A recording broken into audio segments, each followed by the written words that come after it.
don't forget to like and don't forget to subscribe, like and share mga kapatid, and don't skip ads para masuportahan natin yung YouTube channel natin.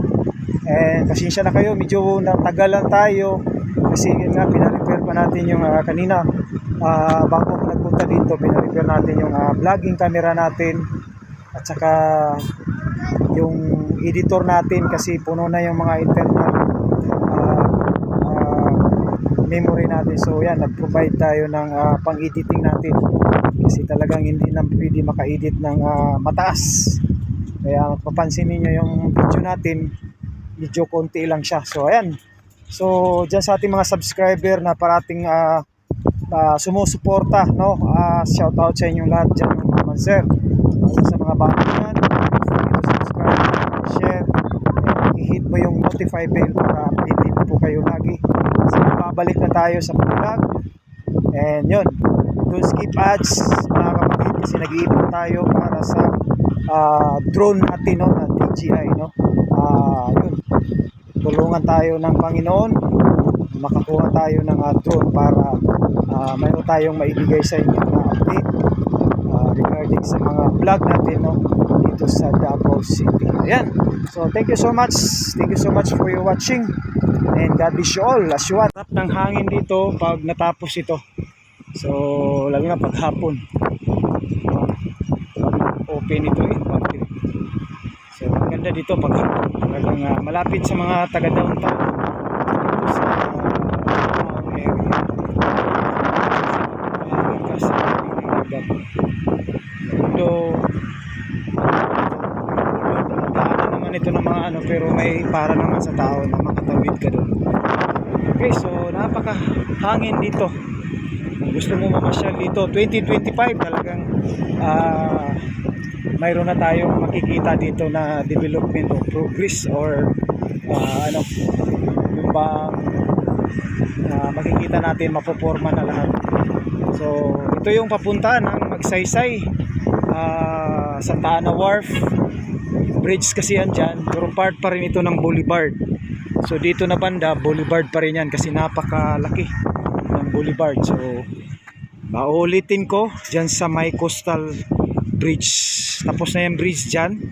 So pagbaba dyan, may ginagawa dyan sa may end-up sa Leon Garcia na concrete, yung talagang may proseso sa paglanding, no, dyan sa may Leon Garcia. After dyan, may minor bridge, may box culvert, tuloy-tuloy sa Arcastillo. After dyan sa Arcastillo, may minor bridge, San Juan, and Jerome, and papunta na yan ng Lanang, at saka dyan kukunik yung Samad Island, Davao City project. Yan, so na tayo mga kapatid, no. Maraming salamat. Don't forget to subscribe, like and share. Ayun, no, malapit na tayo sa Coastal Road C o Rotonda o roundabout. So ito na yung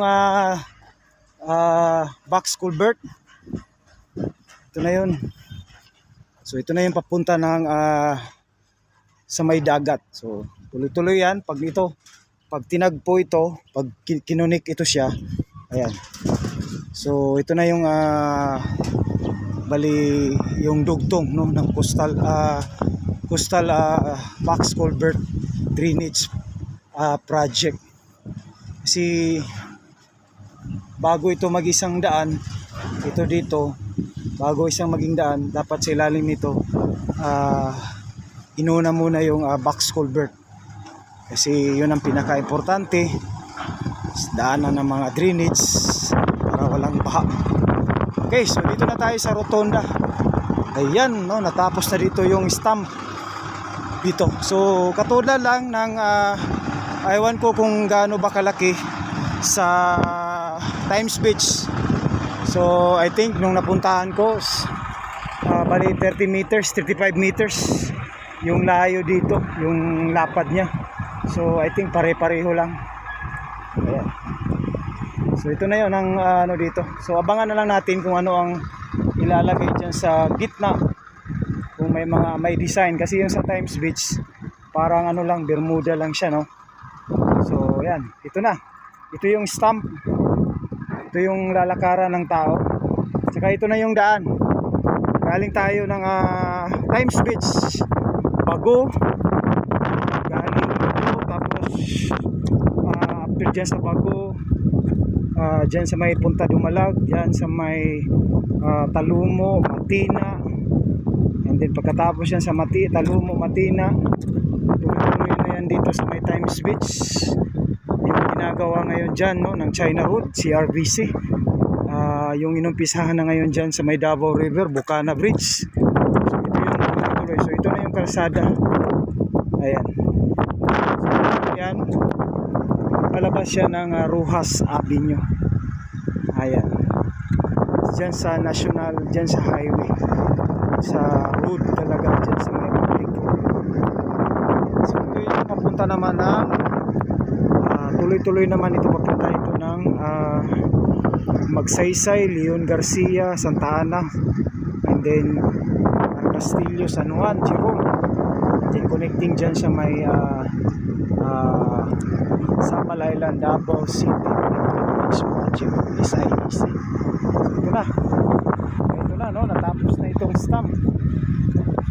Ginagawa nila dito. So yan mga para sa mga puno, tanim, ginagawa nila ngayon dyan. So yan, aalisin pa yan pag nalinis ito, pag natapos. So dito na lang, no, na portion ang ginagawa pa nila ngayon. So next balik natin dito, ito naman siguro, no, makikita natin ito talagang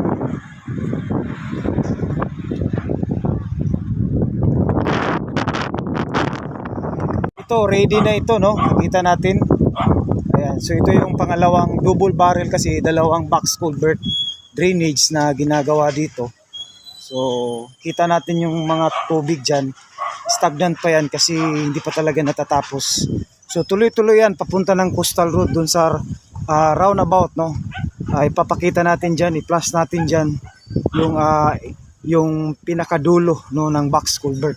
So dito tapos na ito. Kaya na tinambakan na ito ng lupa dito. So sa lahat sa ilalim dito tapos na.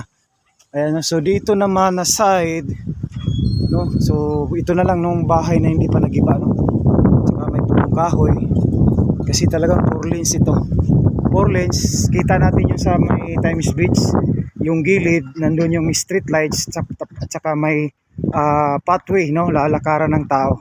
So sa daan, sa 4 lanes sa kalsada, tapos sa gilid may street lights, may pathway, saka may mga tanim. Ayan. So dito na tayo sa loob, continuation ito dun sa ginagawa dyan sa labas. Yung nakita natin kanina na ongoing na ginagawa, yung box culvert, ito yung dugtong papunta ng Coastal Road. So pag natapos siguro sila sa labas, dito naman sila mag-transfer. So ayan, malapit na. So nandiyan na sila dyan sa may Bako. So pag nag-umpisahan yan dyan, sunod-sunod na yan, tuloy-tuloy na dito. So ayan, update tayo dito mga kapatid. So ito yung pilote, no, na binabaon dun sa may tripodal crane nila. Ayan. So dito na sila na portion, no, na banda. So itong mga bahay dito, no, talagang na-demolish na dito. Ayan.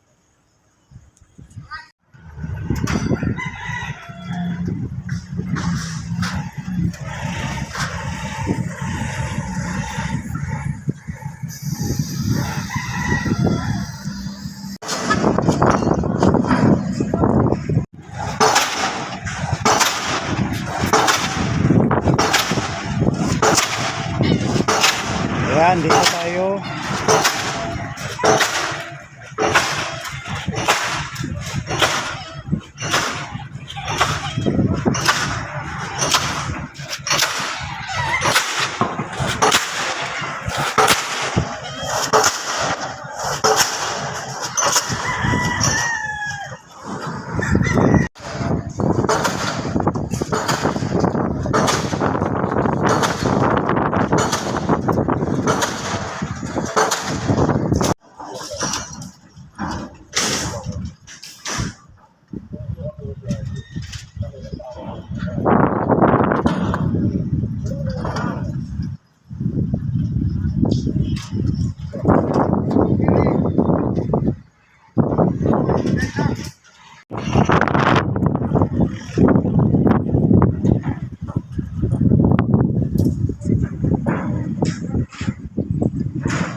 so ito na yung box culvert.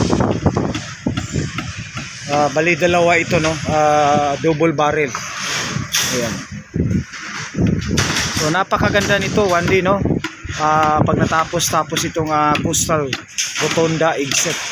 So pupuntahan natin doon, parang Times Beach na ito. So may mga bahay pa dito na hindi pa nagiba.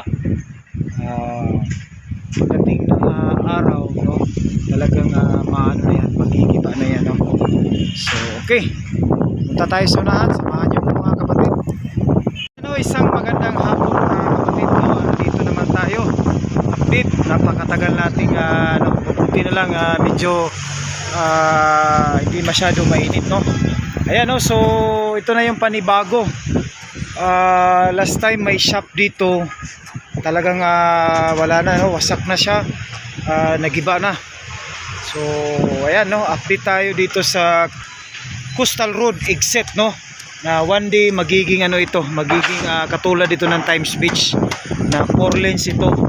Tsaka sa unahan may rotonda, dyan yung roundabout, tsaka dyan rin yung parang pag namamasyal, no, malapit dyan sa Coastal Road. Yan, no, so ang unahan nito, ito yung Rojas Avenue, tapos sa unahan yan is Rojas Night Market. So ito na yung box culvert bago ito maging isang daan, as what I said, no, sa inaano natin. So lahat ng ilalim nito is may nakabaon dito na box culvert para daanan ng itong mga drainage. Magkonekta yan dyan sa Open Creek Canal ng Rojas at saka itong Coastal Road exit. Ayan. So itong may isang building dito na shop, talagang wala na, no, kasi mahigit mga 1 month po, 2 months, 1 month tayo hindi nakabalik dito. So ito tuloy-tuloy ongoing yung box culvert nila dyan, dumadaan yung drainage. So ngayon dito muna binabypass nila, pero pag natapos yan, dyan na yan sa ilalim, tapos magiging isang daan na yan. Ayan, so nakikita natin. So puntahan natin yung rotonda o roundabout dito. Ayan. So ito yung ito na yung box culvert, saka tuloy-tuloy So yung gumagawa dito sa taas, ano na yan, no, dalawang grupo. Yung first group is si main contractor, yung pangalawang grupo si Pacquiao. So ito yung sila gumagawa dito sa taas, paglalagay ng mga plywood, mga bakal. So ibang grupo, no, si Pacquiao group yung gumagawa na nito. So si main contractor dyan siya sa pag-excavate, paglalatag ng mga katulad ng ganyan, no, pagbabao ng pilote, kay main contractor yon, yung paglalatag ng mga box culvert. Ayan, no, so pag sa half na pataas dito, sila na yung mga Pacquiao group. Sila yung magdudugtong ng bakal, magpoporma, maglalagay ng slab, matting, mga bakal. And then pagkatapos paggawa dito, ready na ito buhusan. So si main contractor at saka si Pacquiao group, sila yung magtutulungan sa pagbuhos. Ito, no, magbuhusan nila yan. So dalawa na sila. Pero yung first talaga na gumagawa dito, Royalty, lalo na dyan sa ating mga subscriber, yung main contractor talaga, no, yung shoutout dyan sa mga workers, no, ng Highview. Ayan. So si contractor main yung gagawa, mag-excavate, magbawa ng pilote, mag-excavate, maglagay ng coping, tapos yun, coping, tsaka yung paglalatag, no, ng box culvert. Ayan. So dito sa kinatayuan natin, tapos na ito, no. So ayan, maghanap tayo ng kalsada saan tayo makadaan dito. So yan, no, may shop yan dito before. I think naka-vlog tayo dito by January. So ngayon talagang giba na. So ito hindi pa nagiba, no. Talagang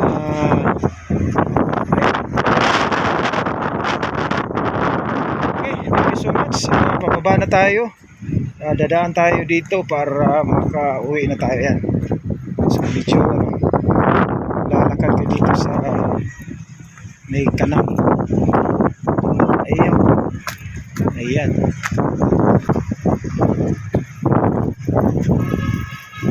So wala na, may shop dito. So talagang giba na lang. Ayan, so abangan na lang natin, no. Thank you so much parati ninyong pag suporta, lalo na dyan sa ating mga subscriber na silent, no, sa mga bago.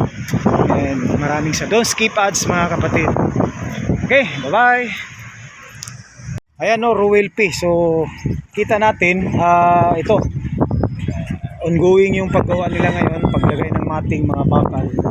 So itong kinatayuan natin ngayon, so ito, no, parang I think dito na dabaon na dito yung pilote. Kasi first kasi proseso niyan, ibabaon nila yung pilote na 10 meters. After dyan, huhukayin nila foundation. Huhukayin nila, yun, doon na sila maglalatag, may pilote na, may coping, saka yun ang sasandalan ng box cover. Ayan, so hanggang sa magiging na siya. So continue na. Ayan, no, so hanggang dito na lang tayo mga kapatid, no. Maraming salamat, pauwi na tayo. And hanggang sa sunod muli, no. Ulit tayo dito from time to time, para masubaybayan talaga natin. So yan, nagbabalik na si Ruel P sa pag-update sa lahat ng mga ina-update nating projects dito sa Davao City. Ayan. So okay, pauwi na tayo. Then don't forget to subscribe, like and share. And maraming salamat sa panonood parati, no, sa pagsuporta. Ayan. So boss, shout out sa mga ubaw diyan. Ayan, no. Uy.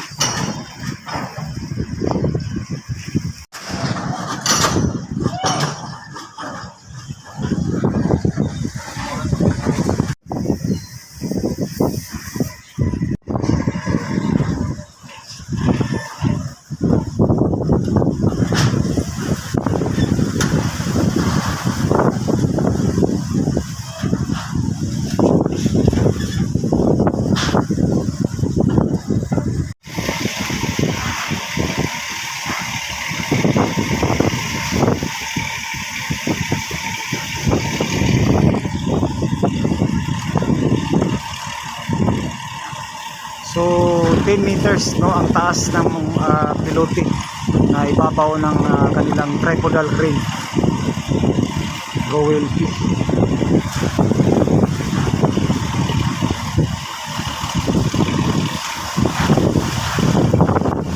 Lakas ng hangin.